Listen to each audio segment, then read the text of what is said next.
നമസ്കാരം സുഹൃത്തുക്കളെ. আমাদের কাছে আগেও বলা হয়েছে, এখনো বলছি, আগামী 3 মাস কোনো রকম জয়েনিং হবে না। আমাদের পার্টিতে কোনো রকম যোগদান হচ্ছে না, স্থগিত আছে।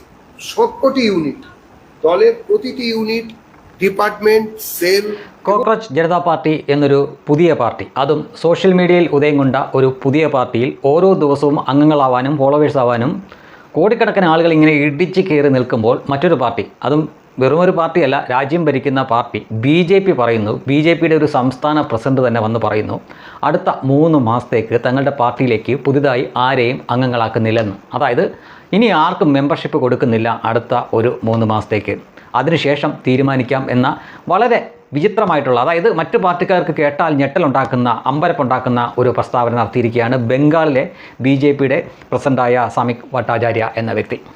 ശരിക്കും മറ്റു പാർട്ടിക്കാർക്ക് അത്ഭുതം ഉണ്ടാവും. സാധാരണ ഏതൊരു പാർട്ടിയും ശ്രമിക്കുന്നത് എന്താണ്?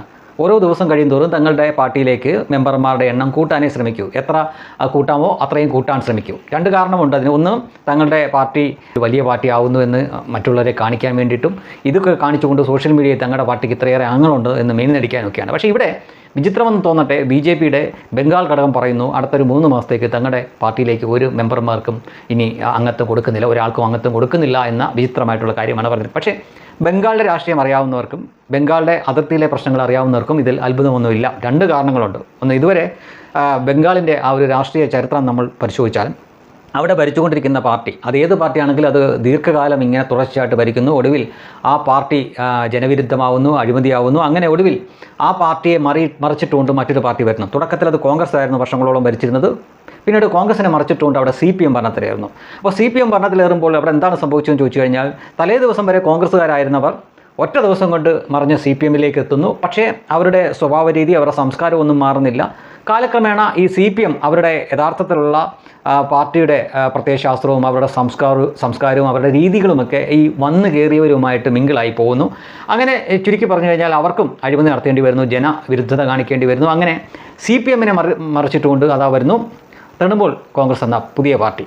അപ്പോൾ എന്ത് സംഭവിച്ചു എന്ന് ചോദിച്ചു കഴിഞ്ഞാൽ, അതുവരെ CPM ആയിരുന്നവർ ഒറ്റ രാത്രി കൊണ്ട് ഇപ്പുറത്തേക്ക് മറുകണ്ഠം ചാടി തൃണമൂലായ കാഴ്ചയാണ് കാണുന്നത്. അപ്പോൾ തൃണമൂൽ എന്ത് പറഞ്ഞുകൊണ്ടാണോ വന്നത്, എന്ത് ആശയമായിരുന്നു അവർ മുന്നോട്ട് വെച്ചത്, അതിനെയെല്ലാം മുക്കിക്കളയുന്ന രീതിയിൽ അതിലേക്ക് CPMകാർ വരുന്നപ്പോൾ, ഇന്നലെ വരെ ഗുണ്ടകളും ബലാത്സംഗം ചെയ്തവരൊക്കെ ആയിരുന്ന ആളുകളാണ് ഇങ്ങോട്ടേക്ക് വരുന്നത്. അപ്പോൾ ചുരുക്കി പറഞ്ഞു കഴിഞ്ഞാൽ അതുവരെ ജനങ്ങൾ വെറുത്തിരുന്ന CPM പാർട്ടി മാത്രമായി മാറിയുള്ളൂ, ആൾ മാറിയിട്ടില്ല. ആൾക്കാരെല്ലാം കൂടി ഇപ്പുറത്തേക്ക് വന്ന് തൃണമൂലായി. അപ്പം ചുരുക്കത്തിൽ തൃണമൂലിനും അവിടെ കുറേ കാലം ഭരിക്കാൻ പറ്റുന്നു. പക്ഷേ ഈ വന്നു കയറിയവരുടെ സ്വഭാവ ഗുണം കൊണ്ടായിരിക്കാം അവരും പഴയതിനേക്കാൾ മോശപ്പെട്ട പാർട്ടിയായി മാറുന്നു. ജനവിരുദ്ധ പ്രഖ്യാപനങ്ങളും നടപടികളുമായിട്ട് മുന്നോട്ട് പോകുന്നു. ഒടുവിൽ അനിവാര്യമായ പതനത്തിലേക്ക് അവരും പോകുന്നു. അവിടെ വന്നത് BJPയാണ്. അപ്പോൾ ഈ ചരിത്രമെല്ലാം കണ്ടുകൊണ്ട് നിൽക്കുകയാണ് BJP എന്ന പാർട്ടി.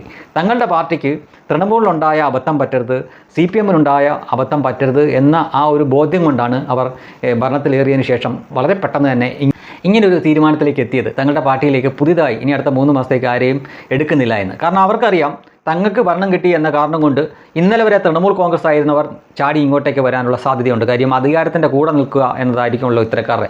അപ്പോൾ അങ്ങനെ വരുമ്പോൾ സ്വാഭാവികമായിട്ടും തങ്ങളുടെ ആദർശം അല്ലെങ്കിൽ തങ്ങൾ ഇതുവരെ പിന്തുടർന്ന് വന്ന ആ സംസ്കാരമൊക്കെ ഈ വന്നു കയറിയവരുമായിട്ട് കൂട്ടിച്ചേർന്ന് കഴിഞ്ഞാൽ അത് പാർട്ടിക്ക് വലിയ വിഷയമാണ്. അവരുടെ തന്നെ ഗതിയിലേക്ക് തങ്ങളും പോകും. അതിനാൽ തങ്ങൾ ഇനി പുതുതായിട്ട് ആരെയും എടുക്കുന്നില്ല, ഇതുവരെ ഉണ്ടായിരുന്ന അംഗങ്ങൾ മതി എന്ന രീതിയിലേക്ക് അവർ വരുന്നു.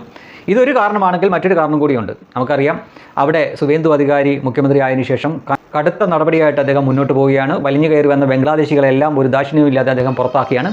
അപ്പോൾ അത്തരക്കാരിൽ ചിലർക്ക് ഒരു ഐഡിയ തോന്നും, എന്താ ഞാനങ്ങ് BJPക്കാരനായാൽ താൻ ഇതുവരെ സമ്പാദിച്ചു വെച്ച ഈ വ്യാജമായിട്ടുള്ള ആധാർ കാർഡ്, വോട്ടർ ID തുടങ്ങിയ കാര്യങ്ങളൊക്കെ ആയിട്ട് താനൊരു BJPക്കാരൻ കൂടിയാണെങ്കിൽ തനിക്ക് സുരക്ഷിതമായിട്ട് ഇവിടെ നിൽക്കാൻ പറ്റുമായിരിക്കും എന്ന തോന്നലിൽ BJPക്കാരനാവാൻ ശ്രമിക്കും. പ്രത്യേകിച്ച് ഒരു ന്യൂനപക്ഷ നാമധാരിയൊക്കെ ആണെങ്കിൽ അതിന് ശ്രമിക്കുമ്പോൾ ഒരു ന്യൂനപക്ഷം കൂടെ തങ്ങളുടെ പാർട്ടിയിലേക്ക് വന്നല്ലോ എന്ന ധാരണയിൽ ചില നേതാക്കളെങ്കിലും അവരെ ചേർത്ത് പിടിക്കാൻ ശ്രമിക്കും. ഇത്തരം കാര്യങ്ങൾ അവിടെ നടക്കുമെന്ന് അറിയാവുന്നതുകൊണ്ടും കൂടിയാണ് BJP പറയുന്നത് അടുത്ത 3 മാസത്തേക്ക്. അപ്പോഴേക്കും കാര്യങ്ങൾക്കൊക്കെ ഒരു വ്യക്തത വരും. പിന്നീട് ആരെ എടുക്കണം, ആരെ തള്ളണം എന്നതിനെ പറ്റിയൊക്കെ അവർക്ക് ഒരു വ്യക്തത വരും. ഇപ്പോൾ പെട്ടെന്ന് എടിപിടിയിൽ ഇങ്ങനെ ചെയ്തു കഴിഞ്ഞാൽ അത് വൻ അബദ്ധത്തിൽ കലാശിക്കും. മുൻപ് CPMന് പറ്റിയ അബദ്ധം, പിന്നീട് തൃണമൂൽ കോൺഗ്രസിന് പറ്റിയ അബദ്ധം, അത് തന്നെ BJP തുടർന്നാൽ അത് ശരിയാവില്ല എന്ന് മനസ്സിലാക്കിയതുകൊണ്ടാണ് അവർ അങ്ങനെ ഏവർക്കും കേട്ടാൽ അമ്പരപ്പുണ്ടാവുന്ന ഒരു തീരുമാനമെടുത്തത്.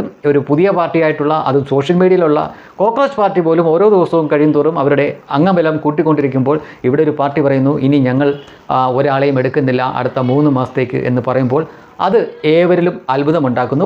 പക്ഷേ എന്താണ് യഥാർത്ഥ കാരണം എന്നറിയുമ്പോൾ അതിൽ ഒട്ടും അത്ഭുതവും അമ്പരപ്പും തോന്നത്തുമില്ല.